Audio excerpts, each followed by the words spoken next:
కెలకటం మొదలుపెట్టారు. కెలకటం మొదలుపెట్టి ఎంతవరకు పోయింది అంటే పవన్ కళ్యాణ్ తెలంగాణలో హైదరాబాదులో ఒక చెరువుని ఆక్యుపై చేశాడు అనేంత వరకు వెళ్ళింది. పవన్ కళ్యాణ్ చెరువుని ఆక్యుపై చేశాడా లేదా అనేది ఇప్పటికే హైడ్రా కమిషనర్ రంగనాథ్ క్లియర్ కట్గా సమాధానం చెప్పిన తర్వాత కూడా దాని దగ్గరికి వెళ్ళి కెలకటం, ఇటువంటి కార్యక్రమాలన్నీ కొంతమంది పనిగట్టుకొని చేశారు.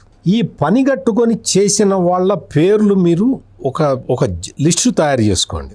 ఆ లిస్టు తయారు చేసుకున్న వ్యక్తులందరూ కూడా అంతకు ముందు జగన్మోహన్ రెడ్డికి అనుకూలంగా, తెలుగుదేశం పార్టీకి వ్యతిరేకంగా వీడియోలు చేసిన వాళ్ళని, అంటే ఆంధ్ర పోలీసులు కేసులు పెట్టిన వాళ్ళని సపోర్ట్ చేసిన బ్యాచ్ వాళ్ళేనండి. అక్కడ వాళ్ళే ఇక్కడ వీళ్ళే. మొత్తం ఈ బ్యాచ్ అంతా కూడా ఏంటి అంటే ఆంధ్రాలో జగన్మోహన్ రెడ్డి, తెలంగాణలో కేసీఆర్కి సంబంధించిన ఈ బ్యాచ్ అంతా కూడా వీళ్ళు పోనీ డైరెక్ట్గా జగన్మోహన్ రెడ్డి పార్టీలో చేరరు, డైరెక్ట్గా కేసీఆర్ పార్టీలో చేరరు, న్యూట్రల్గా ఉండి నాటకాలు ఆడుతూ ఉంటారు.